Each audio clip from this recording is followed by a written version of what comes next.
My goodness, at the amount of injuries the Texans are dealing with. Welcome into the channel. I'm Cody Stoots. Let's talk some Texans. Let's figure out exactly how bad it is from an injury standpoint with a bunch of important and key players for the Texans.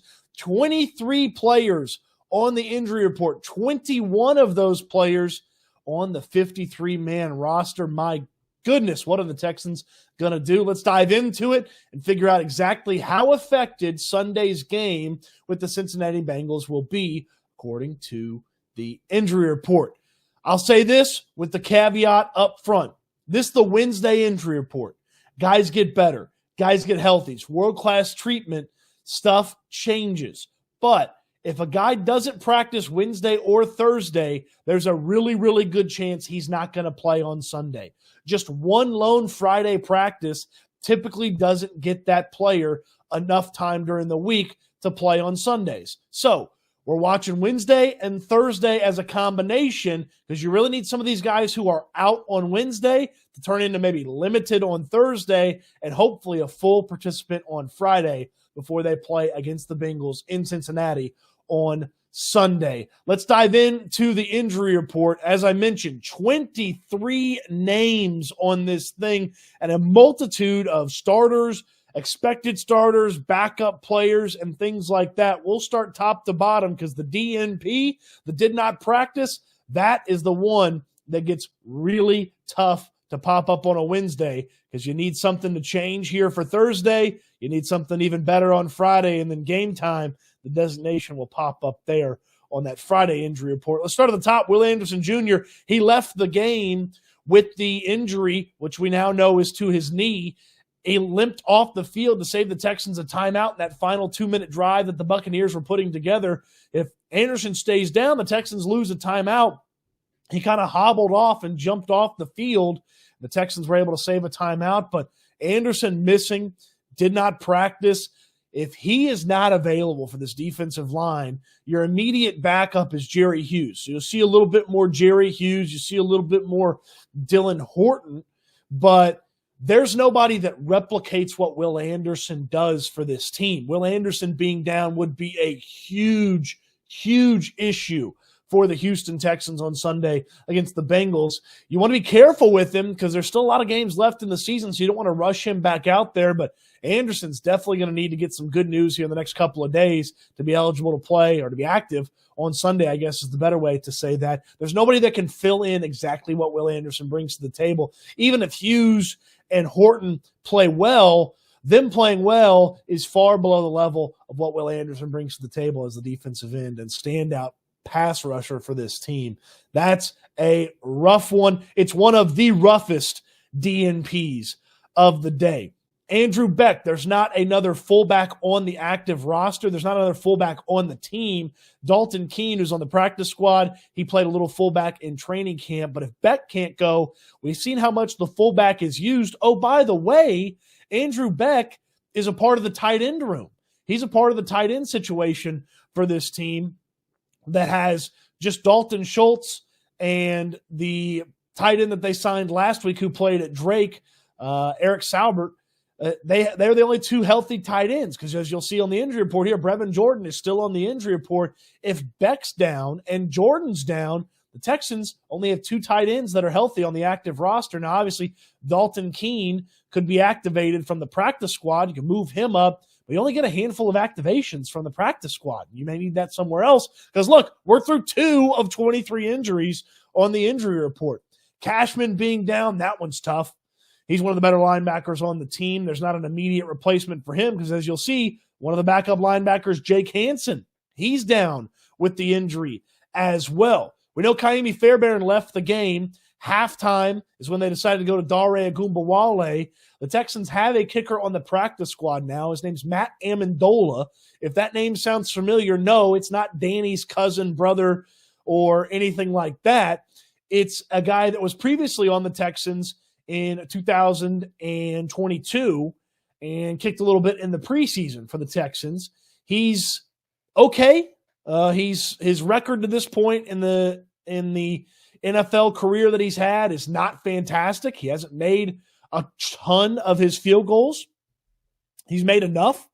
But I'll tell you this, he was booming them at practice. I mean, he made one easily from 50 plus in practice. And I asked Nico Ryans, is 3 days enough to get a kicker ready? Nico Ryans kind of laughed. He said, we got Dario Gumawale ready at halftime. So what do you think, basically? Well, okay, all right. So if Kaimi Fairbairn, who's got the quad injury, he can't go, then Matt Amendola would be one of those promotions from the practice squad. We mentioned Brevin Jordan. He's been down with the foot injury. I have no idea when Brevin Jordan's coming back. Steven Nelson. This is, to me, the biggest did not participate in practice of all the injuries outside of Will Anderson. And even when you think about the matchup that they have on Sunday against the Cincinnati Bengals, Nelson's probably the most important did not practice in the situation that the Texans are dealing with right now. He's been the best cornerback on the team all season long. He's been one of the best players on the team all season long. And if Nelson can't go, you're looking at potentially Shaq Griffin and Derek Stingley coming off of his time on IR. But if Stingley's not ready to go and be activated, you're looking at Shaq Griffin and Kadar Holman as the cornerbacks against what potentially could be T. Higgins and Jamar Chase. Well, that's a scary proposition to think about. Now, we'll get to T. Higgins and Jamar Chase and their situation here in just a minute. Dameon Pierce still dealing with the ankle injury. And we know Devin Singletary is his backup. Tunsil not practicing on Wednesday. He's done this and played on Sunday before. I'm not worried about Laramie Tunsil until he is missing a Thursday or missing a Friday. That's when I get worried about Tunsil. Jimmy Ward with a hamstring injury, not at practice, did not participate in practice. That's one to monitor. MJ Stewart was his backup. MJ Stewart's on the injured reserve now. So shuffling at safety will be something that'll have to happen if Jimmy Ward can't go. And Robert Woods, he's still dealing with the foot injury. Adam Schefter mentioned last week or shortly before last week that it'd be a couple weeks for Robert Woods. I wouldn't expect Woods to be back, but it's something to pay attention to. Now, some good news from Nico Collins. He was not present at the open portion of practice, and I speculated that just because he's not there doesn't mean he's not going to practice. I think I couched my words appropriately in the tweet talking about this. He wasn't present at the open portion. A lot of times, if a guy's not present at the open portion, he is not practicing. Well, Nico practiced just in a limited capacity with a calf injury. That's good news because not seeing him at the open portion to the media of practice, not seeing him there, that's scary. You think about a guy maybe not being able to practice like a bunch of these guys up here. Well, Nico wasn't there, but being able to practice a little bit on Wednesday, if he can be limited on Thursday and maybe even Friday, he should be able to play in the game. This is the first time the injury bugs popped up for Nico Collins this year. That's something to pay attention to because injuries have been tough for Nico to overcome early in his career, but this is the first time it's really popped up for him this season, which is a great job by him taking care of his body, being in that position. You hope that it doesn't keep him off the field. Jonathan Grenard, obviously with Will Anderson potentially down. Grenard's super important to this team. Henry To'o, that's a concussion. Now with him being limited and it being a concussion, it bodes well on him being able to potentially clear protocol and play in the game, so I'm not super worried about To'o.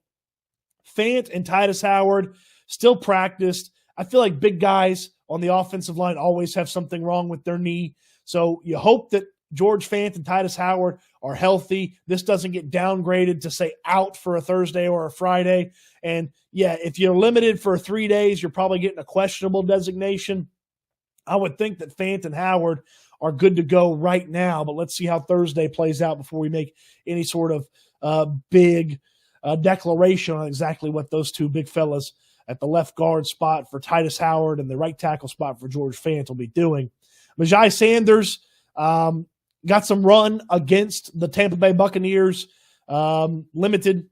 Not super worried about him. That's kind of the last guy in the defensive end rotation, but he bumps up if all of a sudden Will Anderson can't go or Grenard needs a breather. Derek Stingley Jr. is back at practice. So he's opened his practice window for his return from the injured reserve. Now, Hassan Ridgeway did this a couple weeks ago, practiced for a couple days, and boom, was right in the game. The way D'Amico Ryans talked about Derek Stingley There was no declaration that he was back this week. There was no guarantee. It was very much, we'll see. We'll see how he does. We'll see if he can go. If you do not have Steven Nelson and Derek Stingley is pretty close, the Texans have a difficult conversation to have with themselves, because a hamstring injury is something that could easily be re-aggravated. You want Derek Stingley to be as healthy as he is going to be by the time he steps back on the field, because you don't want him to get re-injured.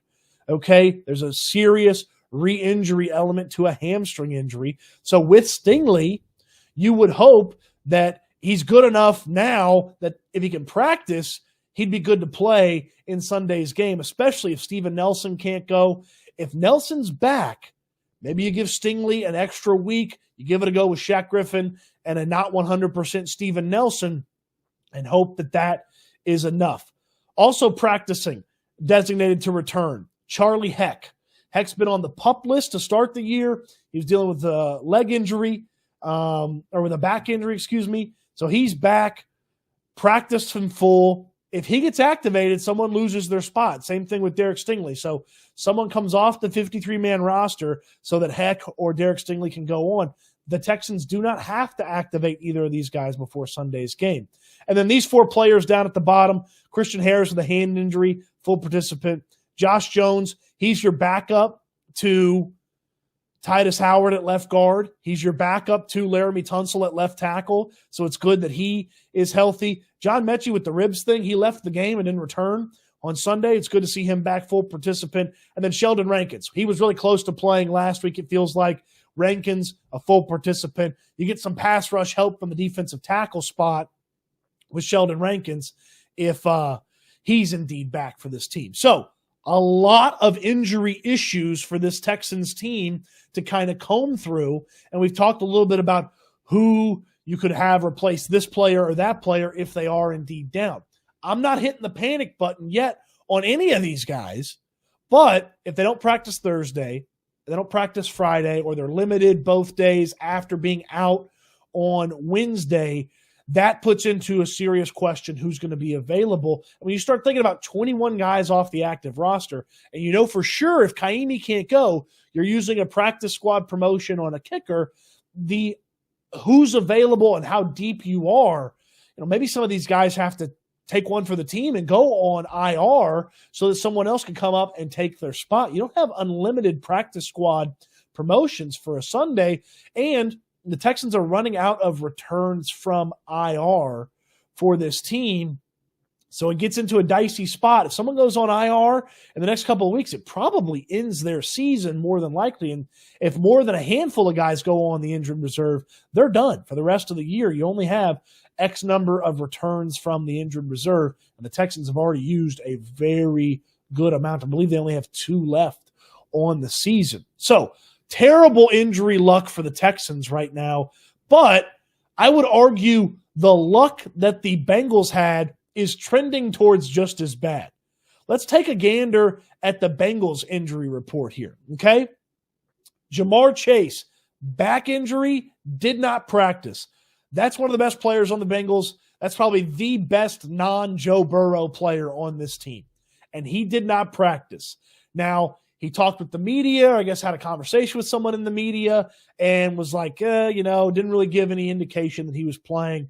That is huge for this matchup if Jamar Chase can't go, and him not practicing on a Wednesday with the back injury that pops up after their Sunday night football game. Okay, you start thinking about Sunday night football. They didn't have as much, half a day worth of recovery or getting things better. So he finds out probably Monday he's not feeling great, and then he can't practice Wednesday. If he can't go Thursday, Jamar Chase might be out for this game. And then you start thinking about a conversation about the Bengals being without their best non-Joe Burrow player. Sam Hubbard, who is their defensive end opposite Trey Hendrickson, their starting defensive end, he didn't practice. That's something to monitor for them as well. Hubbard's a really nice player, solid pass rusher for that team. That's something to pay attention to. But the other one to pay attention to, the biggest one here, is T. Higgins. Now, he's limited. So why is it the biggest one? Why is it actually bigger than Jamar Chase in the conversation about T. Higgins? Well, allbengals.com, the SI site that covers the Bengals, they're reporting T. Higgins got hurt in practice. He's limited because he practiced some and then left with the hamstring injury. You hurt your hamstring bad enough to leave practice on a Wednesday, the chances of you playing on the chances of you playing on Sunday are pretty damn low. So the Bengals, they might be without Jamar Chase and T. Higgins, which leaves Joe Burrow throwing it to Tyler Boyd and a couple of other guys that very much aren't Jamar Chase and T. Higgins. And when you start thinking about no T. Higgins, no Jamar Chase, maybe no Steven Nelson, no Derek Stingley, it's a battle of the MASH units out there at the wide receiver spot. A bunch of backup and third and fourth on the depth chart wide receivers versus a bunch of backup and third and fourth on the depth chart quarterbacks in that matchup. That's something to pay attention to. So no panic on any of these just yet. Obviously, Thursday tells us more, and they need to practice a little bit from a Texans standpoint on Thursday before we're thinking about them playing on Sunday. So stay tuned to here on the YouTube channel. We'll have you covered on that aspect. Houston football will have big breakdowns for you. That's in the description down below. And I'd love a thumbs up on this video if you have a chance to give me one as well. And of course, follow me on Twitter at Cody_Stoots, or X as it's known as now, the artist formerly known as Twitter. X at Cody_Stoots. As soon as I see someone not practicing, not participating, not there at practice, I tweet about it. So that is something for you to follow as well. Oh, there's a link in the description down below. Subscribe to the channel if you haven't already. Check out Houston football, and appreciate you watching the video. And I can't wait till we talk Texans again soon.